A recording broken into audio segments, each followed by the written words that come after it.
안녕하세요. 이제 19회 기출문제네요.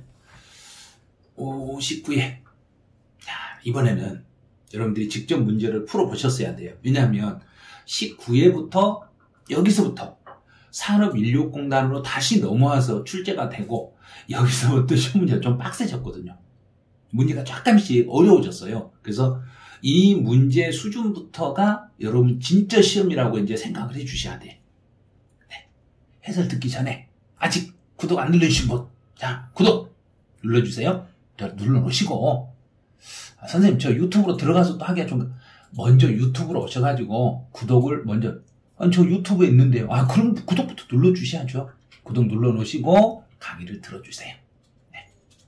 알았죠? 네, 그러면 이제부터 해설 들어가네요. 25번 문제는 세목별 법정 신고 기한과 또는 납기에 대한 설명으로 틀린 걸 찾아라 그랬어요. 납세자가 국내 주소를 둔 경우에 취득세네? 취득세. 상속 나오면 상속 개실이 속하는 달의 말일부터 우리나라에 주소를 뒀을 때는 6개월, 외국에 주소를 두고 있을 때는 9개월. 토지에 대한 재산세, 토지, 9월 16일부터 9월 30일. 이번 틀렸네. 등록면허세죠. 등록면허세의 법정신고 기한은 등기 또는 등록을 하기 전까지 그랬어요. 등록하기 전까지 신고하고 납부를 해주시면 돼요. 네, 건물에 대한 양도소득세 과세표는 확정신고는 양도한 다음 연도 5월 1일부터 5월 31일까지. 그래서 기한이라고 했으니까 다음 연도 5월 31일. 네, 종합부동산세 기한은, 그럼 종합부동산세는 12월 1일부터 15일이니까 기한은 12월 15일이 되는 거죠. 자, 됐죠? 그래서 정답은 2번. 그래서 19에 25번은 2번이 답이 되네요. 그다음에 26번. 법정기일 전에 전세권 설정 등기, 법정기일 전에 설정 등기를 했으면, 이제 이 경우는 법정기일보다 설정이 먼저니까, 그럼 설정이 세금보다 앞으로 가야 돼요. 그런데 예외적으로 그 재산에 부과된 국세나 지방세는 설정 일자에 관계없이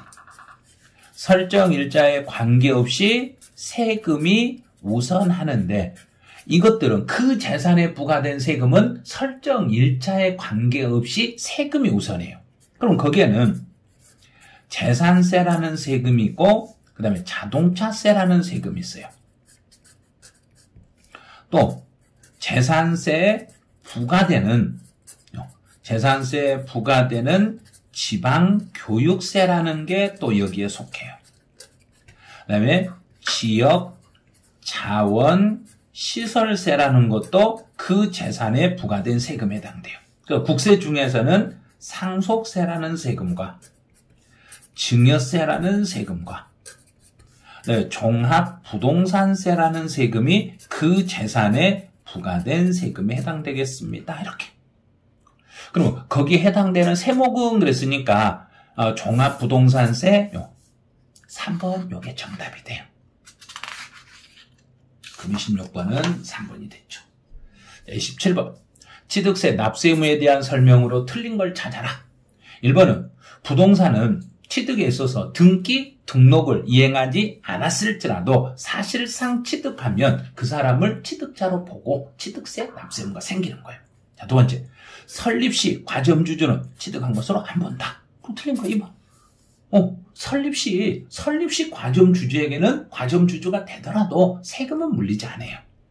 그다음 외국인 소유의 물건을 수입했으니까 당연히 수입하는 자가 세금을 내고, 토지의 지목을 변경했을 때는 가액이 증가되면 이를 취득으로 봐서 변경 시점에 소유자를 납세 응절하시면 돼요. 그다음 5번 같은 경우는 조합원용으로 부동산을 취득했으니까 당연히 조합원이 취득한 걸로 봐주시면 되겠죠. 그래서 27번은 2번이 답이 되네요. 28번. 사실상 잔금 지급일을 취득 시기로 보는 경우다. 그러면 사실상 잔금 지급일이니까 객관적으로 잔금 날짜가 증명이 되는 걸 찾아야 되는데 그게 아닌 걸 찾아라. 화해. 이거 안 되죠. 화해는 당사자끼리 합의한 것이기 때문에 객관적이 아니라 주관적인 상황이에요. 그럼 답은 바로 1번이네요. 외국에서 수입했을 때 객관적으로 증명이 되죠. 장부상에서 입증, 증명이 되면 외부 감사에서 그 날짜가 확인됐으니까 객관적으로 증명이 됐죠. 공매, 국가기관, 또 국가기관 다 됐죠. 그래서 화해, 그럼 화해는 당사자, 자기들끼리 합의한 거죠. 이거는. 그 정답은 1번. 29번. 취득세, 비과세 되는 경우로 틀린 걸 찾아라. 위탁자가 수탁자에게 신탁자, 그럼 위탁자에서 수탁자로 넘어가는 것은 비과세. 또 수탁자에서 위탁자로 넘어온 것도 비과세. 수탁자에서 새로운 수탁자로 이전되는 것도 비과세.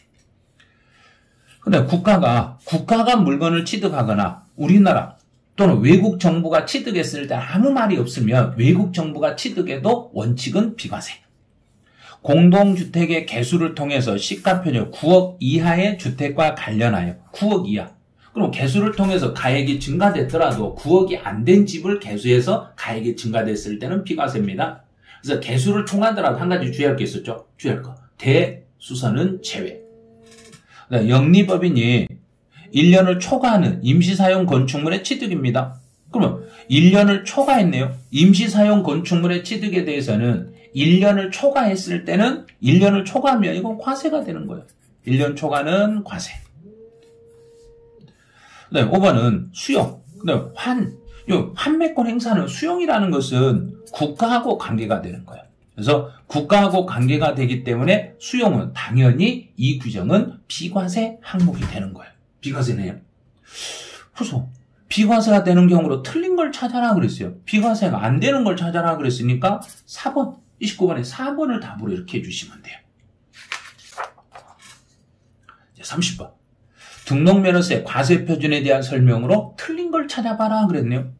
등록면허세 과세표준은 등록 당시 가액을 원칙으로 하는 거예요. 두 번째는 신고 가액이 시가표준액에 미달했을 때는 등록 당시에 시가표준액이 돼요. 왜냐하면 내가 신고한 금액이 정부가 정한 시가표준액보다 낮아버리면 그때는 시가표준액을 원칙으로 하는 거예요.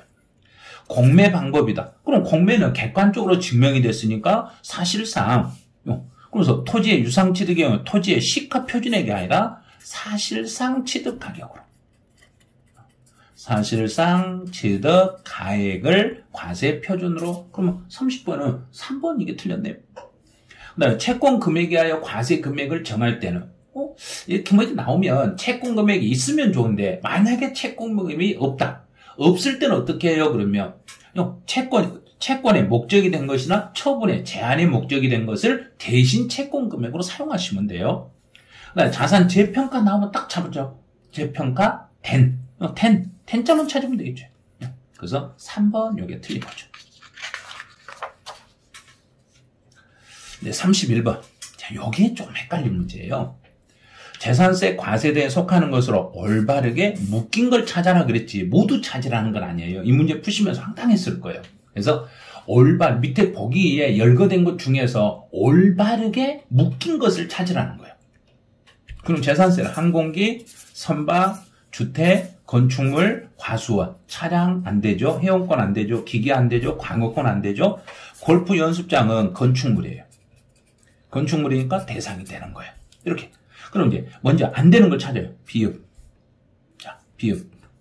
그 다음에 시옷. 그 다음에 이응. 그 다음에 지읒. 찾아. 그리고 답은 1번. 이렇게 찾는 거예요.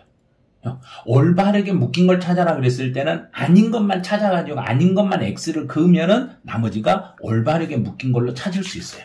그 정답은 1번. 32번. 재산세 납세 의무자가 아닌 사람을 찾아라. 그러면 재산세는 국가와 연부 매매 계약을 체결하여 사용권을 무상으로 부여받았을 때는 매수계약자. 공유재산인 경우에는 지분에 해당하는 부분은 그 지분권자. 수탁자 명의로 등기됐을 때는 수탁자가 아니라 위탁자. 법이 바뀌어서 위탁자로 바뀐 거예요. 그럼 3번. 사실상의 소유자와 사용자가 달랐다. 그러면 실제 주인하고 사용자가 다르면 실제 주인이 세금을 내는 거예요. 네, 채빚이나 보류지로 정한 경우는 사업 시행자를 납세 의무자로. 그래서 이 32번 같은 건 아주 쉬운 문제라고 보시면 돼요. 3번이 답이에요. 네, 33번. 종합부동산세와 재산세에 대한 설명으로 틀린 걸 찾아라 그랬어요. 자, 주택 이외 건축물에 대해서는 종부세 납세 의무가 없습니다. 건축물은 재산세는 부과되지만 종부세는 부과하지 않아요. 또 주택분 재산세 납세 의무자로서 주택분 과세율 초과하는 자는 그러면 세대별로라는 거 없어요. 주택인 경우에 재산세에서 종합부동산세뿐만 아니라 재산세에서는 주택별로 과세가 되는 거예요. 주택별로 과세가 되는 거고 종합부동산세에서는 개인별로 합산하여 과세되는 거고 그래서 재산세에서는 주택별로 과세되고 종합부동산세에서는 개인 소유자별로 합산하여 과세하겠습니다. 그래요. 2번 틀렸네요. 별장은 재산세는 4%. 또 4번은 주택에 대한 재산세나 종합부동산세는 이게 정부에서 고시한 가격을 그래서 정부에서 고시한 금액을 기준으로 과세 표준을 정하시면 돼요. 근데 국가가 1년 이상 무상으로 사용했다. 그러면 1년 이상 무상으로 사용한다. 그리고 1년 이상 국가가 공용이나 공공용으로 사용할 때 유상으로 사용하면 과세가 되는데 무상으로 사용했을 때는 재산세를 부과하지 않습니다. 33번은 2번이 답이 되겠네요. 이제 34번은 문제가 엄청 복잡하게 보이죠. 계산 구조처럼 해서 막 복잡하게 보이는데 흐름으로 잡아내시면 돼요. 기억, 니을에 들어갈 내용으로 옳게 묶인 걸 찾아라. 자, 기억 본다죠. 근데 주택에 대한 종합부동산세 세액이니까 과세 표준은 주택의 공시가격의 합계금액에서 공제를 1세대 2주택이니까 6억을 빼면 돼요. 자, 그러면 6억을 빼고 공정시장 가액비율은 95%를 곱하시면 돼. 그 다음에 세율은 초과 누진 세율인데, 세율은 잘 모르겠네? 그럼 세율은 몰라도 돼요. 세율 암기 안 했잖아요. 근데, 1세대 2주택이고, 조정 대상 지역 내에 그랬으니까, 조정 대상 지역에서 2개를 가지고 있으면 최고 높은 세율은 사실은 6%예요. 그 다음에 이제 세부담의 상한제로 가보죠. 종합부동산세는 조정 대상 지역 내에서 1세대 2주택이기 때문에 세부담의 상한은 100분의 300. 올해부터 법이 바뀌어가지고 조정 대상 지역에 2개 주택을 가지신 분에게는 100분의 300. 그러면 3배로 작년 대비 3배만큼 세금이 더 나올 수 있다는 거. 정답은 5번. 그럼 34번은 5번이 답이 되시는 거예요. 이제 35번으로 가보죠. 양도소득세에 대한 설명으로 틀린 걸 찾아라. 토지의 양도가액은 원칙적으로 양도 당시에 양도자와 양수자 간의 실제 거래한 금액으로 하는 거고 특수관계 없는 을에게 무상으로 주택을 이전했을 때는 유상으로 이전한 경우만 양도가 되고 무상이었을 때는 요건 증여가 되는 거예요. 그래서 양도 대상 자체는 아닙니다. 배우자나 직계존비속이 아닌 자간에 부담부 증여해서 채무를 인수했으며 인수한 그 채무액에 상당하는 것은 유상 이전으로 보기 때문에 양도소득세 과세 대상이 아닌 게 아니라 양도소득세 과세 대상이 돼요. 인수한 부분은 유상 이전으로 봐서 유상 이전은 양도로 보는 거예요. 근데 틀렸네. 그럼 35번은 3번이 틀렸네요. 파산 선고 처분으로 발생하는 소득, 파산 선고 처분으로 발생하는 소득은 비과세예요. 왜냐하면 파산 신청을 해버리면 이제 더 이상 가진 재산이 없다고 보는 거예요. 없기 때문에 파산 선고 처분으로 발생하는 소득은 비과세 대상입니다. 미등기 자산에 대해서는 양도소득 기본공제나 장기보유 특별공제 둘 다 받을 수가 없어요. 이렇게. 그래서 35번은 3번 이게 정답이 돼요. 36번으로 가보죠.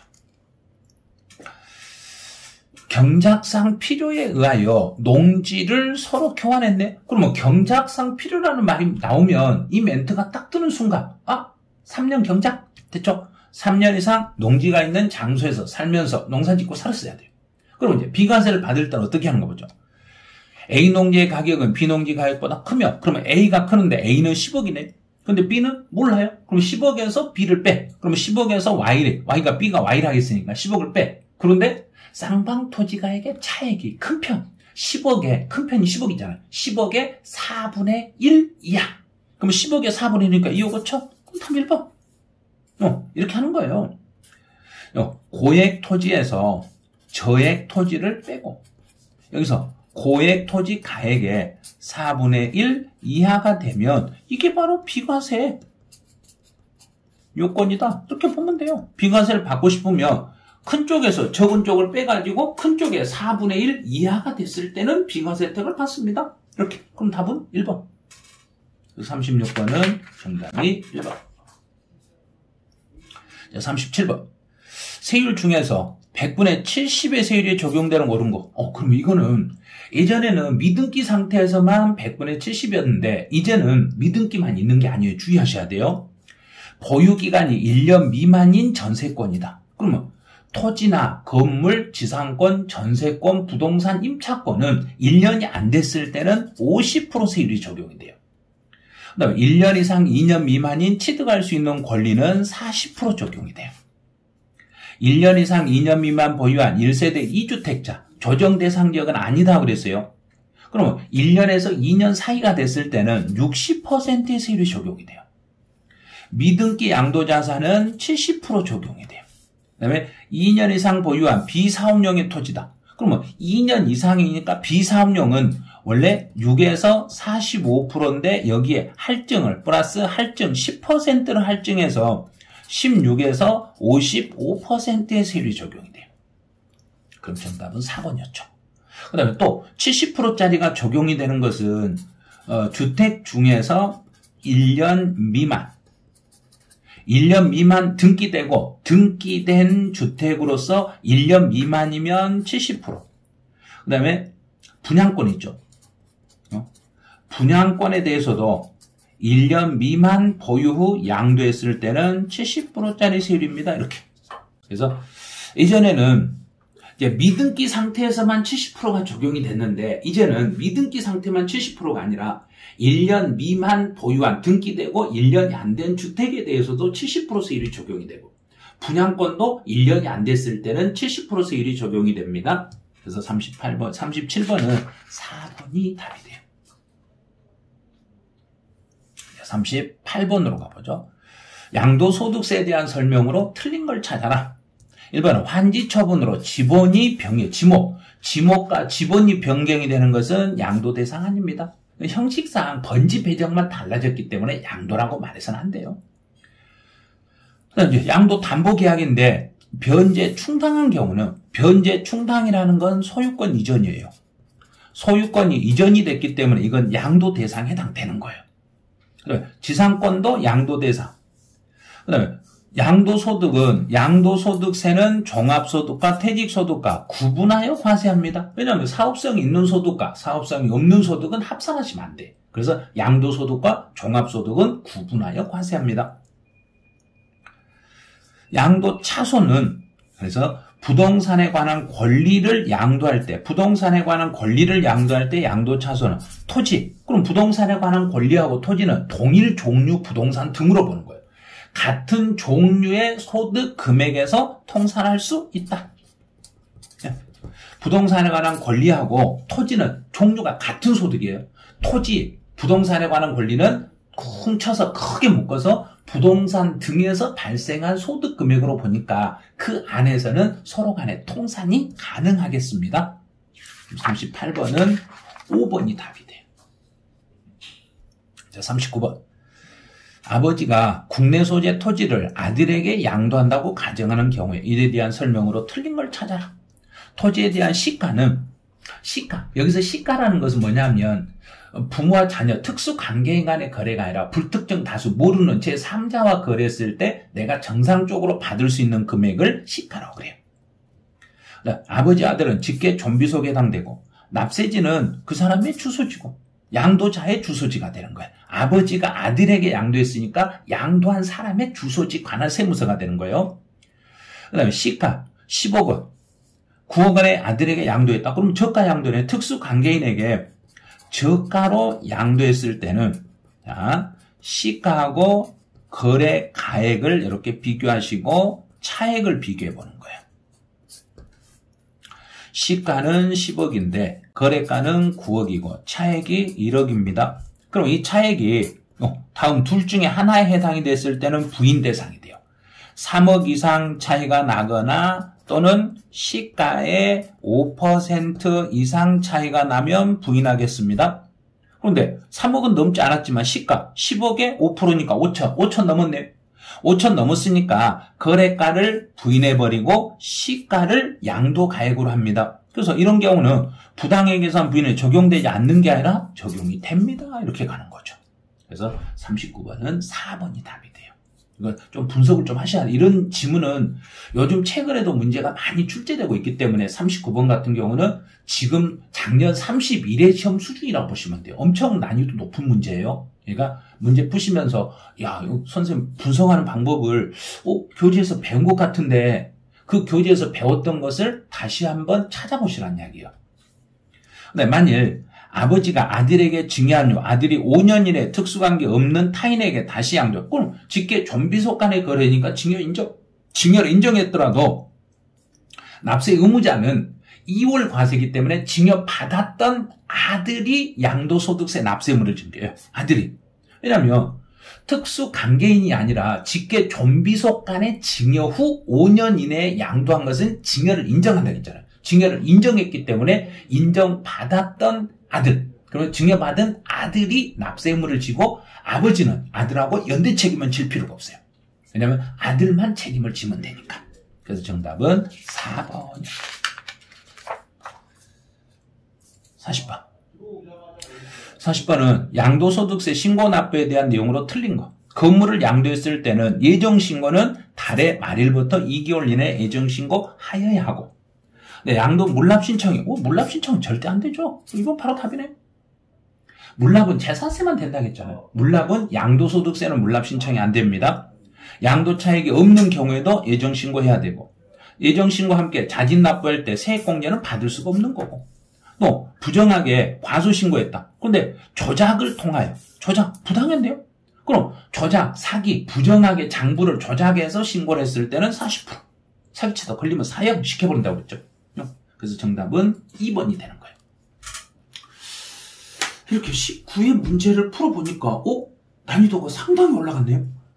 그런 거예요.